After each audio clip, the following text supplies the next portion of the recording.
Hello students. एक programme के साथ हाजिर है और इस प्रोग्राम का मेन पर्पस है एरे का डिक्लेरेशन, इनिशियलाइजेशन, उसके डेटा का एक्सेसिंग को इजी वे में समझना। तो मैं stereo dot H header file include कर रहा हूँ और साथ ही साथ conio dot H header file भी इंक्लूड कर ले रहा हूँ, क्योंकि मुझे इस प्रोग्राम में clear screen, CLR SCR function और गेट CH एक कैरेक्टर इनपुट लास्ट में होल्ड करने के लिए लगाने की ज़रूरत पड़ेगी इस पर्टिकुलर कंपाइलर के लिए, इसलिए मैंने कोनियो डॉट एच को इंक्लूड किया है। सो मेन फंक्शन में मैंने एक इंटीजर सम नाम का वेरिएबल लिया, इसको 0 से इनिशियलाइज़ किया क्योंकि सम में हम चाहते हैं कि इस प्रोग्राम में 30 स्टूडेंट्स के मार्क्स का एवरेज निकालना है। तो एवरेज के लिए सम को मार्क्स को सम करना पड़ेगा और फिर उसका एवरेज निकाल पाएंगे हम। आई एक वेरिएबल ले रहे हैं जो सब्सक्रिप्ट चेंज करने के लिए हम यूज़ करेंगे लूप की मदद से, क्योंकि आपने ऊपर पढ़ा है कि किसी भी एरे के एलिमेंट्स को एक्सेस करना है तो उसके सब्सक्रिप्ट नंबर या इंडेक्स नंबर की ज़रूरत पड़ेगी। और यहाँ पे ये एरे का बेनिफिट हो जाता है कि हम लूप के माध्यम से एक ही लॉजिक सब पे अप्लाई कर लेते हैं। यहाँ पे मार्क्स नाम का एक वेरिएबल था जो एरे टाइप का डिक्लेयर हुआ है 30 इंटीजर वैल्यूज़ को होल्ड करने के लिए। यहाँ मैं थोड़ा सा कमेंट्स लिख देता हूँ, ये एरे डिक्लेरेशन है। नेक्स्ट हम AVG करके एक वेरिएबल ले रहे हैं जिसका टाइप फ्लोट होगा, क्योंकि हम समझ सकते हैं कि एवरेज निकालने के लिए पॉइंट में भी आंसर आ सकता है रियल टाइम वैल्यू के लिए। ये स्क्रीन को क्लियर किया मैंने सारे वेरिएबल डिक्लेयर हो जाने के बाद और लूप को चलाया बिना डिले 0 से 30 तक, 29 तक, लास्ट इंडेक्स 29 और 0 से स्टार्ट होगा। इस लूप में मैं बार बार यूज़र को मैसेज दूंगा एंटर मार्क्स करने के लिए और फिर उसके बाद स्कैन करूंगा उन एलिमेंट्स को मार्क्स के उनके डिफरेंट सब्सक्रिप्ट नंबर्स के साथ। ये सब्सक्रिप्ट नंबर चेंज होगा आई के माध्यम से।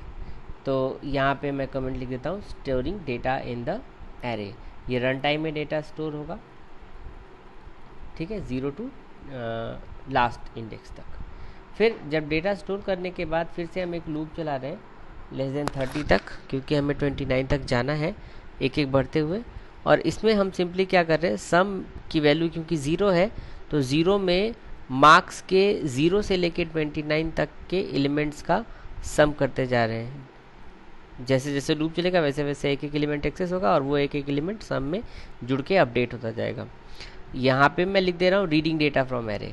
तो रीडिंग डेटा फ्रॉम एरे क्योंकि जब डेटा स्टोर हो गया तो फिर हम उसको रीड कर रहे हैं, और रीड करने का पर्पज़ कुछ भी हो सकता है, वो प्रोग्रामर तय करेगा कि हम डेटा रीड करके सम कर रहे हैं या उसको प्रिंट कर रहे हैं या उसमें से सर्च कर रहे हैं या स्मॉलेस्ट ग्रेटेस्ट जैसा कुछ भी, वो टोटली डिपेंड करता है कि हम रीडिंग क्यों कर रहे हैं और यूज़र का पर्पज़ हो सकता है।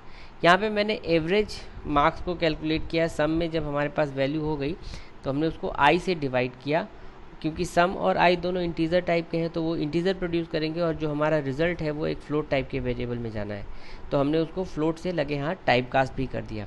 वैसे मैंने यहाँ पे आई से क्यों डिवाइड किया आप देख सकते हैं यहाँ पे एक लॉजिक कि हमने 0 से लेके 30 लेस देन 30 तक लूप चलाया, तो लूप का जो वेरिएबल आई है वो इस करंट लूप से फॉल्स होके जब बाहर निकलेगा तो आई की वैल्यू 30 हो जाएगी। और क्योंकि 30 अलग अलग वैल्यूज़ का सम कर रहे हैं तो उसका एवरेज निकालने के लिए हम उसको 30 से डिवाइड करेंगे, इसलिए हमने आई से ही डिवाइड कर दिया। फिक्स 30 नहीं लिखा है। क्यों नहीं लिखा है वो अभी आगे समझा देता हूँ मैं आपको। अब मार्क्स लिस्ट को मैं प्रिंट कर दे रहा हूँ। यहाँ भी एक तरह की रीडिंग है डेटा का, क्योंकि अब इसमें हम डेटा को जो रीड कर रहे हैं, एक्सेस कर रहे हैं, उससे सिर्फ हम प्रिंटिंग का काम करेंगे।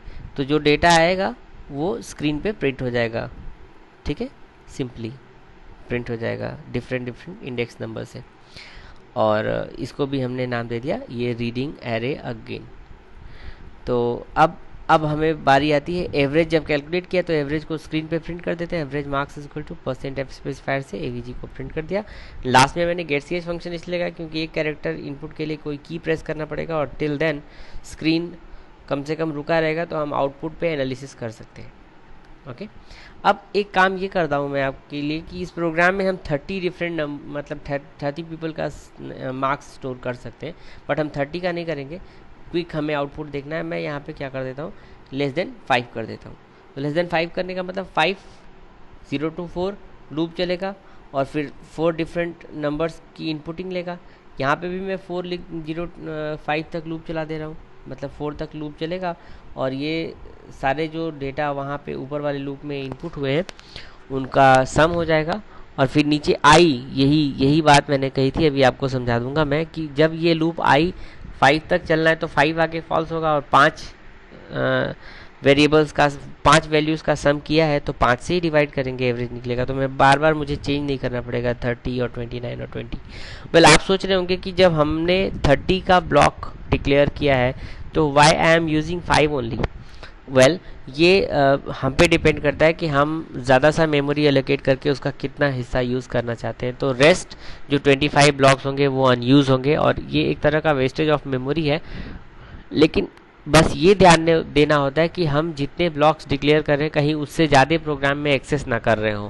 जैसे अगर 30 डिक्लेयर किया है और हम 32 35 तक एक्सेस करने की कोशिश करें तो that would be a run time error, क्योंकि ऐसे केस में हम क्या करते हैं कि दूसरे इन्फॉर्मेशन को डिस्टर्ब करने की कोशिश कर सकते हैं। सो ऑपरेटिंग सिस्टम उसको अलाउ नहीं करेगा।